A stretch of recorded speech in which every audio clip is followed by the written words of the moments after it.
नमस्कार दोस्तों, बात है 6 अगस्त 1945 की, जब अमेरिका ने जापान पर बम गिराया था जिसका नाम था लिटिल बॉय, जिसने लगभग 80,000 लोगों की जान ले ली। इससे भी पेट नहीं भरा तो इसके ठीक 3 दिन बाद 9 अगस्त को दूसरा बम गिराया नागासाकी पर, जिसने लगभग 70 से 80,000 लोगों की जान ले ली। ये दोनों कोई मामूली बम नहीं बल्कि एटम बम थे, जिससे पहले वाले का नाम लिटिल बॉय और दूसरे का नाम फैट मैन था। इन दोनों तबाहियों के बाद आज तक इतनी डरावनी व ऐतिहासिक तबाही नहीं हुई।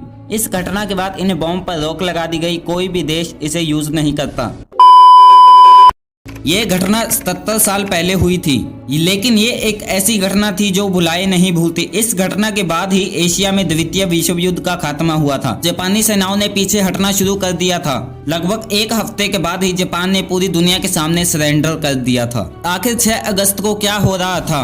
6 अगस्त 1945 को हिरोशिमा में सुबह 8 बजे हुए थे। बहुत सारे लोग काम पर जा रहे थे, बच्चे भी स्कूल जा पहुंचे थे। तभी 15 मिनट बाद 8:15 पर B-29 बॉम्बर एनोला गे ने लिटिल बॉय नाम का परमाणु बम नीचे गिरा दिया। अमेरिकी सर्वे के अनुसार यह बम शहर के केंद्र में गिराया गया था, जिससे 80,000 लोग मारे गए और इतने ही घायल हुए थे। आखिर क्यों गिराया अमेरिका ने हिरोशिमा और नागासाकी पर बम? इस सवाल का जवाब कई मतों पर है। 1945 में जापान और अमेरिका के बीच तनाव बहुत बढ़ गया था। जापान ने इंडो चाइना इलाके पर कब्जा करने की नीति अपनाई, जिसकी खबर अमेरिका तक पहुंच गई। अमेरिका के तत्कालीन राष्ट्रपति हैरी ट्रूमन को परमाणु बम के उपयोग के अधिकार दे दिए थे, जिससे जापान को युद्ध में सरेंडर कराने में मदद मिल सके। फिर जैसे जैसे समय बीतता गया, तनाव और बढ़ता गया। फिर अमेरिका के राष्ट्रपति ट्रूमन ने जापान को चेतावनी दी कि अगर वो सरेंडर नहीं करेंगे तो हम तुम्हारे किसी भी शहर को उड़ाने से पीछे नहीं हटेंगे। अगर जापान हमारी शर्तों को नहीं मानता तो वह हवा में बर्बादी की बारिश देखने के लिए तैयार रहे।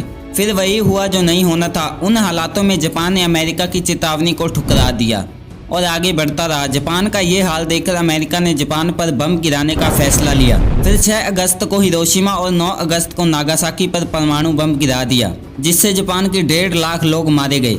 लेकिन बम गिराने के और भी कारण बताए जा रहे हैं। एल्प्रोजेट्ज ने 1965 में अपनी बुक में दलील दी है कि जापान तो उस समय हार ही रहा था, लेकिन अमेरिका युद्ध के बाद सोवियत संघ से शक्ति के मामले में आगे निकलना चाहता था, इसलिए उसने अपनी शक्ति का प्रदर्शन किया था। अब बात आती है मेन मुद्दे की कि अमेरिका ने बम गिराने के लिए हिरोशिमा व नागासाकी इन शहरों को ही क्यों चुना था। बात दरअसल यह है, इनको चुनने के पीछे कई कारण थे। अमेरिका के राष्ट्रपति ट्रूमन चाहते थे कि शहर ऐसे हों जिन पर बम गिराने का पूरा असर पड़े। यहाँ पर जापान का सैन्य उत्पादन ज्यादा था, जिससे जापान की युद्ध क्षमता को ज्यादा से ज्यादा नुकसान हो। हिरोशिमा इसलिए चुना गया था क्योंकि यह जापान का 7वां सबसे बड़ा शहर था, जो कि अपनी देश की दूसरी सेना और चुगाकू सेना का हेडक्वार्टर था। इसमें देश के सबसे बड़े सैन्य आपूर्ति भंडार गृह थे, इसलिए इन दोनों शहरों को चुना गया था, और बम गिराने में भी। तो बस इतना ही आज की वीडियो में। वीडियो को लाइक करके चैनल को सब्सक्राइब कर देना, क्योंकि मैं ऐसी वीडियो ही अपने चैनल पर लाता रहता हूँ। धन्यवाद।